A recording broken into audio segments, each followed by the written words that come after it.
but we do move on now and we head to Europe, and a Russian delegation landed in Istanbul for the first direct peace talks with Ukraine in more than 3 years, but without President Vladimir Putin, despite calls from world leaders for his attendance as the talks unfold. Ukrainian President Volodymyr Zelenskyy arrived in Ankara to meet with Turkish President Recep Tayyip Erdogan. Let's listen in to what Zelenskyy had to say when he landed. Делегація у нас на найвищому рівні, Міністерство закордонних справ, мій офіс, військові, наші розвідки, представники всіх розвідок, до речі. І для того, щоб приймати будь-які рішення, які можуть привести до очікуваного, справедливого. Meanwhile, Russia has sharply dismissed Ukrainian President Volodymyr Zelensky's demand that Vladimir Putin personally attend the peace talks in Istanbul, talks that Moscow itself initiated. Let's listen in to what the Russian foreign minister had to say. Какие-то там делал заявление, что он требует, чтобы Путин прибыл лично. Ну, жалкий человек, но всем же понятно, кроме, наверное, его самого и тех, кто им кукловодит. Потом ему старшие товарищи объяснили, что не надо так глупо себя вести, и нужны переговоры.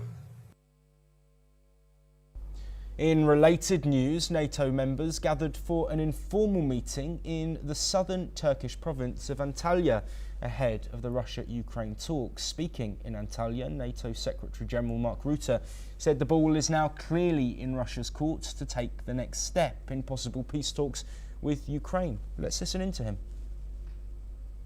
And immediate negotiations. That's absolutely clear. The ball is now clearly in Russia's court. The Russian delegation in Turkey and Zelenskyy in Ankara, the stage is set for potentially groundbreaking discussions between the two sides. Well, joining us once again is Ross Feingold, political risk analyst, joining us from Taipei. Ross, of course, the speed in which these conversations around peace have moved quickly. Of course, Russia suggesting these direct talks in Turkey. Why do you think Vladimir Putin has decided against attending, unlike the Ukrainian leader Volodymyr Zelenskyy? It's clear that President Putin looks at Ukraine as some kind of inferior state, and it's not appropriate to deal with it as an equal. Now, the rest of the world, or most of the rest of the world that views Ukraine as a sovereign state, would say that it's totally appropriate for the president of Ukraine to expect to be dealing with the president of Russia. But Putin has taken this view that he's not going to lower himself to deal with President Zelenskyy directly. Frankly, I think that's a big mistake. He could have bought, I'm referring to President Putin, he could have bought a lot of credibility and points, certainly with President Trump and maybe with other countries around the world as well, had he decided to personally go there. So I think that was a strategic mistake by President Putin. He could have said, I'm the better person. I'm going to go negotiate for my country directly with the president of the country that I've attacked. He's decided not to do that. So now what will be really interesting to see is what will be President Trump's reaction, because President Trump has said that he might impose more sanctions on Russia if Russia doesn't come to the negotiations. Yes, Ross, I want to look at some statements made by either country's diplomatic leaders. First with Zelenskyy, who has accused Russia of sending stand-in props for these negotiations. He's also challenged Putin to come to talks in which they are direct. And then we've of course heard Russia's foreign minister, Sergei Lavrov, who has called Zelenskyy a clown and a loser. Given the fact that these nations are both hoping to work towards a peace deal, what damage can this rhetoric do to those discussions? That's a really interesting question, because on the one hand, we could say that it's really important for the two presidents to meet in person and negotiate. On the other hand, we could say that it's actually not the most important thing for the two presidents to negotiate, but a working level of various officials, whether that's defense, national security officials, and maybe with the assistance of the United States or the government of Turkiye, that the working teams could probably achieve a lot more than the two presidents. Again, it's clear that Putin decided that he wasn't going to lower himself to speak directly or meet directly with President Zelenskyy.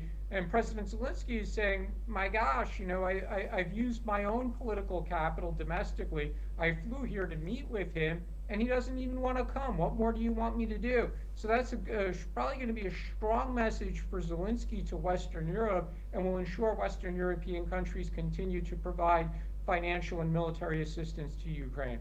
Yes, absolutely, Ross. Before we talk about those Western allies to Ukraine, I do just want to correct an error. It wasn't Sergei Lavrov, the foreign minister. It was the foreign ministry spokesperson who made those comments about Zelenskyy. But you mentioned it there. Talking about Western leaders, of course, NATO foreign secretaries have been meeting. We've heard US Secretary of State talking about the fact that the Russia-Ukraine conflict is the most important topic on people's minds, given the fact that Mark Rutte, as he said there, thinks that the ball is now in Russia's court. What is next for these discussions if peace can't be agreed in Turkey? Possibility that the various stakeholders, whether that's Western Europe, United States, Ukraine, Russia, Turkiye, they'll make another effort for the two sides to have working level talks, so that we don't put pressure on either side to send their president, but that we could still have some substantive negotiations between the two sides at working level, whether that's defense or other types of government officials, foreign ministry officials, national security officials.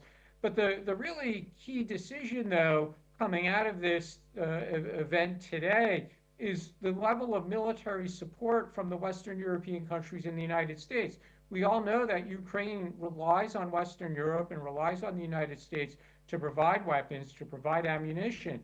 And President Zelenskyy is going to have to convince those suppliers that he made an effort to negotiate. He flew to Turkey. It was Russia and President Putin who decided not to show up. I'm still entitled to your previous support when it comes to weapons and ammunition. So that's going to be a really interesting angle to watch in the coming days.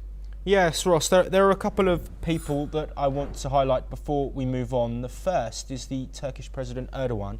Of course, talks with himself and Zelenskyy are set to take place. Turkey has said that they are willing to play a mediator role in these discussions. Of course, how significant do you think it is that a country like Turkey is volunteering that, but also speaking with Ukraine? And of course, they've held talks with Russia previously. Well, again, the key is whether or not the two sides could each send substantive stakeholders, decision makers, to attend the talks. Turkey was the venue for talks in March of 2022, weeks after the war began, and nothing came of that. And then subsequently, there was a lot of hope that Turkey and President Erdogan could play that role again, and it just never happened. And now it's 3 years later. So that's fine if he wants to try and continue to play that role, but we have to kind of temper our optimism, because it hasn't worked out before 3 years ago, or even today apparently. But if he wants to continue to play that role and continue to convince the two sides to send decision makers to have talks in Turkey, I think the Western European countries and the United States would generally be supportive of that. Ross Feingold, we have unfortunately run out of time, but thank you ever so much for joining us on both stories there. Of course, Donald Trump saying that he potentially will attend these talks on Friday. We will bring you the updates on that and these discussions as they take place in the Turkish afternoon. Moving on now, India's Defence Minister